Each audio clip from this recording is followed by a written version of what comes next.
quick check now at the starting lineups for both teams. First, for the Rockets, Russell Westbrook out there with Harden. And in the middle, the 2012 Defensive Player of the Year, 7'1" rebounder, shot blocker, and leader Tyson Chandler. And it's Tucker in at the 4. And for Los Angeles, Rajon Rondo is out there with Green. And in the middle, the long-bodied JaVale McGee. Absolutely elastic. And it's LeBron James. And it's Davis in at the 4 spot. You know, when you get an influx of talent through the draft like the Rockets did prior to last season, the initial reaction is excitement. But then you think about, man, how are we going to get these guys ready to play NBA basketball? And the Rockets did a nice job by taking it easy and bringing them along slowly. And for the Rockets, you look at how that strategy worked out for them, and it was exactly what they needed. Got off to a quick start last year. And, you know, Steve, toward the end, their rookies were fresh and able to contribute when it mattered most. You know, Kevin, it's hard for fans to see a player get drafted and not immediately see the floor, but a lot of times that's the best route. You know, you give a player time to adjust, you make him earn it, and by the end of the season, he can be a very effective player. I think plenty of the Rockets players proved that last season. Well, something special about him, guys, is just how good he is at winning the so-called second shot game, going hard to the offensive glass, salvaging points with his putbacks. And something else he does that might not wind up in the stat sheet, but is still a big part of his game, his leadership defensively. Collectively, they're a much better team when he's on the floor. The Lakers have gone 1 of 3 from the field to start this one so far. Green with the ball. And it's Harden picking him up. And the slam dunk by McGee. Rising high to throw that one down. Sky high. Fantastic one-hand jam. Yeah, what a way to wrap up that possession. Harden. So the whistle blows on the shot and 2 free throws for the contact right there. You know, last season, a lot of folks had the Lakers picked as the super team in the West, the team that would maybe challenge Miami and LeBron, but from the start, it just never was a cohesive group and really had one of the most disappointing seasons in the Lakers' history. Clark, as you said, the Lakers had a lot of lofty expectations put on them, but you never know what's going to happen when a team is put together. And Steve, they just couldn't reach that bar that was set so high for them. Yeah, the expectations were so high, Kevin, but injury issues cost them all season long. Nash, Howard, Powell, and of course Kobe with the Achilles at the end of the year. And that unit only started 7 games all season together, so they never really were able to develop any chemistry. Now, here is Harden after the miss from McGee. A nice shot by Tucker. You can't leave him alone, especially from long range. For Los Angeles, they've gone 2 of 6 from the field. Well, Doris, an interesting game. Moments ago, you had a chance to talk with head coach Frank Vogel. What do you have to say? We talked about their strategy on how to contain Russell Westbrook, and he told me that Russell's at his best in the open floor. To counteract that, they'll try to make sure they get back on defense in a hurry and limit his chances to get out in transition and start setting up his teammates or throwing down dunks. Neither is a good option for them. And thank you for that, Doris. Of all the guys you want to leave open out on the perimeter, he is the absolute last guy on the list. Attention to detail. Know your personnel. Outside, Davis. He dishes it to LeBron. Defended by House. Green kicks to Rondo. Davis, 6 to shoot. Solid defense there from Tucker. His touch has disappeared on him this quarter. He just hasn't been able to get it going.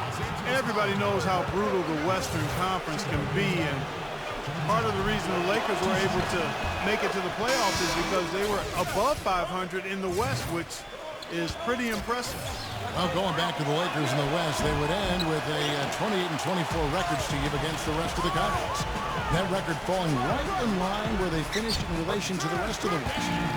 Well, that record was really the big reason that they were able to catch up to Utah and end up passing them for the last playoff spot. And, you know, Laker fans might not be happy with how quickly they exited the postseason, getting swept by the Spurs, but, you know, they did make a good push at the end of the season just to get in.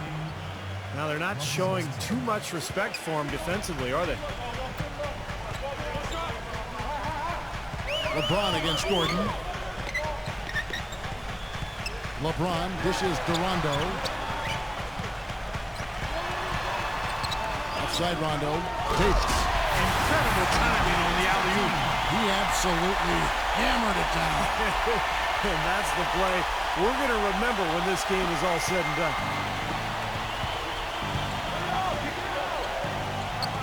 1:12 left in the first. To the middle, Covington, by Green. He came off the screen and finished with authority. Well, I tell you what, it was the good pick that was set that turned him loose. And once he got around it, Steve, it was smooth sailing right to the hole. Well, because of the pick, he had plenty of room. That's why he was able to power down that slam. So timeout called here, the first for Los Angeles. Houston might have made the playoffs in the West last season, guys, but it wasn't because they were beating up on their peers. They were 24-28 against the rest of the West. That's why they got the 8th seed. 58 seconds left to play in the first. Doubled by Clemens. Pass to Cousins. That's good. You remember the Rockets last year when they were playing a lot of teams in the West near the end of the regular season. That was when they slipped, Steve, out of the 6th seed range down to number 8. Well, of course, the West was really strong last year, Kevin, so it makes sense that you're going to struggle a little bit against all those good teams. But, Houston ended up being the only team in the West to make the playoffs with a sub-500 record against the rest of the conference. 36 seconds left here in the opening quarter. Clemens, defended by Cook. Ball stolen.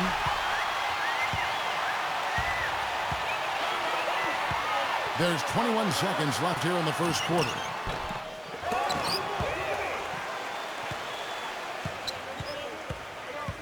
Pass to Caldwell Pope. The three. They get it again. Fades. And still a close game as the first quarter comes to a close.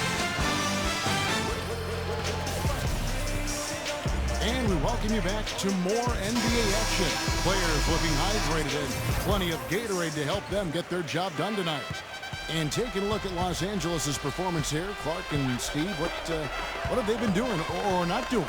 And I like what they've done offensively, really attacking the rim, getting a lot of points in the paint.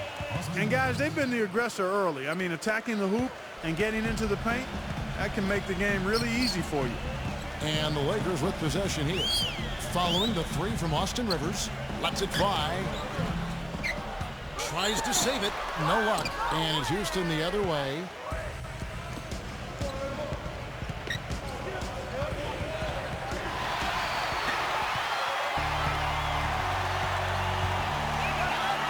Here's Bradley. Shoots off the screen. Good on the shot. Caldwell Pope's got his first 2 points of the night. And a breakdown here, guys. The hustle stats for the Lakers. Boy, they've really amped up the pressure at the defensive end, guys, and have piled up the steals in the early going. Well, the other thing I like is defensively, they're causing turnovers, and that's allowing them to get into transition. Rivers can't get it to go. The Lakers in the lead. The feed to Cook. Launches it. Green with the rebound. Houston's gone 3 of 5 from beyond the arc so far tonight. Sefolosha passes to Rivers.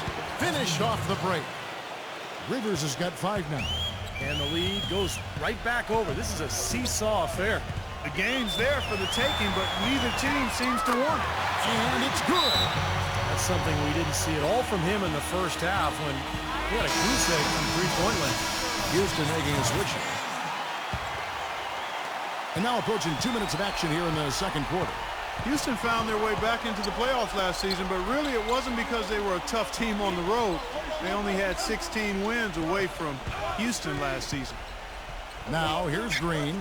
He hasn't scored yet. That I'm sure will change. Los Angeles has gone 1 of 2 on three-pointers here in the second quarter so far. Bradley passes to LaRusso. There's the lob to the hoop. McGee, an emphatic alley-oop jam. And how sweet a play was that? As sweet as it gets. An exquisite pass to set up Clark that beautiful alley-oop dunk. Yeah, it was nice. Just a gorgeous assist. Rockets trail by 4. And Clark, as you were talking about, the Rockets weren't nearly as troublesome to teams last year when they found themselves in the away locker room. Mostly, Steve, it came down to their offense not having quite as much punch. Well, most teams don't score as much on the road as they do at home, but for the Rockets, 5 points differential between home and away, it's pretty dramatic. And I think that was one of the reasons why we saw them struggle when they left Houston trying to get a win. Here's Tucker. He's guarded by LaRusso. Textbook example there of how to use defense to create offense. Yeah, beautiful transition play after the steal all the way to the basket. Wasted no time going from defense to offense. Yeah, it feels like they're starting to pick up the intensity as the game itself starts to get a little more tight and close. Los Angeles calls timeout. Well, you look at the Lakers' struggles last season, I think it surprised most of us. Some of it was injuries. Part of it was just a lack of production off the bench. Then there was